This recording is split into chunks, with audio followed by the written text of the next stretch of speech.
Hello guys, সবাইকে স্বাগতম আবার নতুন একটি ক্লাসে। আমি রাব্বি স্যার তোমাদের সাথে আছি। আমরা কথা বলছিলাম 3.1 নিয়ে। 3.1 এর কোন পর্যন্ত আমরা গিয়েছিলাম তোমাদের অবশ্যই মনে থাকার কথা।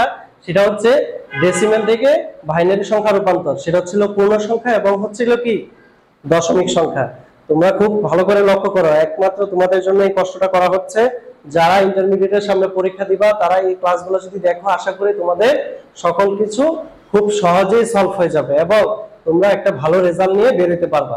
তোমাদের পিছুটান আর থাকবে না। যারা ফাঁকিবাজি করেছো এত বছর, এই পুরো বছর যারা ফাঁকিবাজি করেছো, তারা আজকে থেকে ভালো হয়ে যাও এবং আমার ক্লাসগুলো নিয়মিত দেখো। আশা করি আইসিটির সকল ধরনের প্রবলেম তোমাদের সলভ হয়ে যাবে। তাহলে আমরা গতদিন কিন্তু দেখেছিলাম, কি দেখেছিলাম? ডেসিমেল থেকে বাইনারিতে যাইতে হয়। এখন আজকে আমরা দেখব হচ্ছে ডেসিমেল থেকে অক্টালে কিভাবে রূপান্তরিত হবে। মনে আছে একটা ট্রি তৈরি করেছিলাম, সেই ট্রিটা আজকে আবার আমরা জাস্ট তৈরি করছি।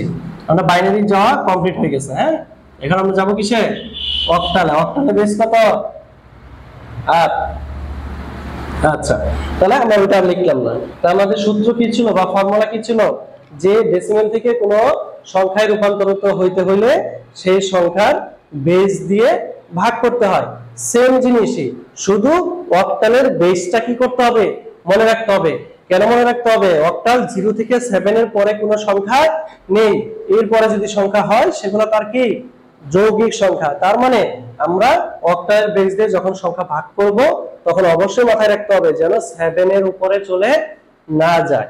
তাহলে আমরা একটা উদাহরণ দেখি, দেখলে আমরা বুঝতে পারবো যে কিভাবে আমরা এই অক্টালের সংখ্যায় বা ডেসিমেল থেকে অক্টালে কিভাবে রূপান্তর করতে পারি। তাহলে আমরা দেখি বোর্ডে। এই হচ্ছে মনে করো আমাদের অক্টাল, সরি এটা ডেসিমেল সংখ্যা যে কোনোটা হতে পারে। ধরো এখানে একটা ডেসিমেল সংখ্যা দিলাম, কত দিয়ে যায়? 45 দিলাম। হ্যাঁ, 45 ডেসিমেল। তাহলে এটাকে আমরা কিসে নিব? অক্টালে রূপান্তর করব। তাহলে সেম প্রসেস আমরা কি করব? অক্টালে যেহেতু রূপান্তর করব, আবার সেই 45 কে আমরা কি দিয়ে ভাগ দিব?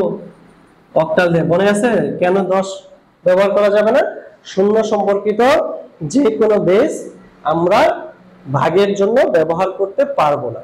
তাহলে শূন্য ছাড়া যে বেসগুলো থাকবে সেই বেসগুলাই আমাদের ব্যবহার করতে হবে। তাহলে অক্টালে যদি রূপান্তর করতে চাই তাহলে কি করতে হবে? দেখো খুবই সহজ। 45 কে যদি আমরা অক্টালে রূপান্তর করতে চাই তাহলে 5 আটা কত হয়? 40। কত হয়? 5 আটা 40। তাহলে 40 যদি হয় তাহলে 5 আর 8 গুণ করলে কত হয়? 40 হয়। তাহলে ভাগশেষ কত থাকে? 5। তারপরে এই যে এখন কথা হচ্ছে, ওই যে মনে আছে বলেছিলাম যে কোনো মানে যে বেস দ্বারা ভাগ করা হবে সেই বেস থেকে যদি ভাজ্যকৃত সংখ্যা ছোট হয়ে যায় তাহলে সেটা নিচে 0 চলে আসবে এবং সেই সংখ্যাটা ডান পাশে চলে যাবে। তাহলে এটা যেহেতু 5, এটা কি? এটা 5। তাহলে এই সংখ্যাটা থেকে এই সংখ্যাটা কি ছোট, তাহলে এটা নিচে কি চলে আসবে?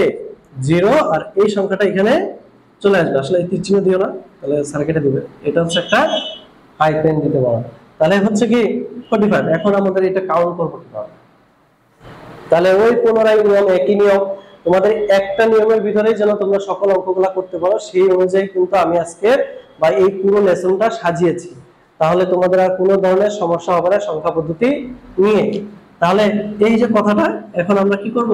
এই যে হচ্ছে most significant bit, least significant bit. তাহলে সুতরাং আমরা লিখতে পারি 45 ডেসিমেল সমান সমান কত হয়? 55 অক্টাল। বুঝতে পারছেন? তাহলে এইভাবে আপনারা ডেসিমেল থেকে অক্টালে রূপান্তর করতে পারবেন। তাহলে আমরা আরো একটু উদাহরণ দেখি, একটু বড় টাইপের অঙ্ক দেখি যে আসলে কি টাইপের অঙ্কগুলো আমাদের বেশি আসে, সেই টাইপের অঙ্কগুলো আমরা করব। যেমন এখানে মনে করেন দেখলাম 72, লেখাটা মনে দেখা যাচ্ছে না, কারণ আমরা কালিটা 72 পয়েন্ট হচ্ছে, ধরেন এখানে একটা সংখ্যা দিলাম 80। মনে আছে না আমরা ভগ্নাংশ কিভাবে করেছিলাম? এটা ডেসিমেলে দেওয়া আছে, এটাকে আমরা নিব হচ্ছে অক্টালে।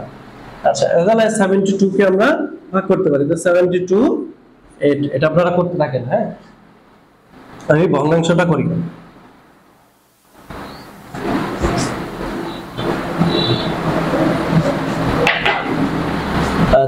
তাহলে আমরা ভগ্নাংশ স্ট্রাকচারটা সাজালাম। এটা হচ্ছে কি পূর্ণ সংখ্যা, এটা হচ্ছে কি ভগ্নাংশ। আমি সংক্ষেপে লিখলাম। তারপর হচ্ছে রেডিক্স পয়েন্ট, এরপর হচ্ছে 8 0। এখন আমরা এটাকে গুণ দিব কি দিয়ে? 8 দিয়ে। এখন কত হচ্ছে? বাইনারিতে তো 4 বার করেছিলাম, এখানে কতবার করতে হবে? আসলে বাইনারিতে যখন 4 বার করেছিলেন এখানে 4 বারই করার নিয়ম। তবে যদি পূর্ণ সংখ্যা বারবার আসতে থাকে তখন আমাদের 2 বার 3 বার করলেও চলে। যদি আমরা মনে রাখি, আবারও বলতেছি যে বাইনারিতে আমরা সংখ্যা করেছিলাম বা ভগ্নাংশতে গুণ দিয়েছিলাম 4 বার, আর এখানে যেহেতু যদি বারবার পূর্ণ সংখ্যা আসতে থাকে 2 বার 3 বার করে দিলেও চলবে। তাহলে 8 দিয়ে যদি 80 কে গুণ দেওয়া হয় কত আসবে বলেন তো? 640 আসবে। আর এটা কত? 64। তাহলে রেডিক্স পয়েন্টের জায়গায় রেডিক্স পয়েন্ট হবে, যেহেতু এরকম 640 আসবে, কয় পয়েন্ট পরে? দশমিক। এই দুইটার পরে এই যে দশমিক। তাহলে পূর্ণ সংখ্যা কত আসছে? 6। আর এটা 40। তাহলে আরেকবার দিই। তাহলে 4টা কত হয়? বলো বলো। 32। তাহলে হচ্ছে 20 আর এটা হচ্ছে 3, তাহলে 8। এবার আমরা দেব আর্ধগুলো কত হয়? 16। 160, এটা হচ্ছে রেডিক্স পয়েন্ট। তাহলে আমরা এই তিনটা পর্যন্ত রাখতে পারি।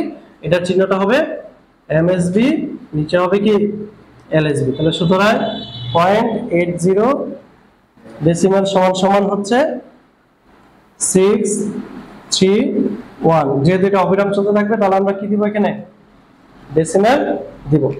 কালিটাই শেষ হয়ে গেছে। আচ্ছা, তাহলে এই হচ্ছে 613 আমরা অক্টালের মান পাইলাম। তারপরে আমরা যাব হচ্ছে পূর্ণ সংখ্যা। আমাদের কিন্তু বলেছিলাম যে পূর্ণ সংখ্যাটা আপনাদের নিজের করতে হবে। এখন আমি করছি, আপনারা এটার সাথে মিলিয়ে নেন। তাহলে এই পূর্ণ সংখ্যার অঙ্কটা আপনারা মিলান, দেখেন কেমন হয়। 8 নং কত হয়? 72। তাহলে 9 0, ঠিক আছে। এখন কত হচ্ছে? 1। আবার দেব 8 কে 8। বাহ, এই কালি তো ভালো হবে, ঠিক আছে। তাহলে কত হচ্ছে? 1। আবার 8। এখন কথা হচ্ছে কি, আগে কি বলেছিলাম যে আমাদের বেস থেকে যদি বাহ্যকৃত সংখ্যাটা ছোট হয়ে যায় তাহলে তার নিচে কি চলে আসবে? 0, আর এই 1টা এখানে চলে আসবে। তখন আমরা উপর দিকে আবার দেব কি এমএসবি, আর উপরে দেব কি এলএসবি। তাহলে আমরা কিন্তু দুই পাশের অঙ্কটাই করে ফেললাম। এটা কিন্তু খুবই ছোট অঙ্ক। আপনাদের সংখ্যাটা বড় হলে কি হবে? অঙ্কটা খুবই কি ছোট। তাহলে আমরা দেখতে পাচ্ছি যে আমাদের এই 72.80 ডেসিমাল সংখ্যার অক্টাল রূপ হচ্ছে, সুতরাং 72.80 ডেসিমাল থেকে অক্টাল হচ্ছে কত? 11। এটা লিখে নিতে পারেন এইভাবে,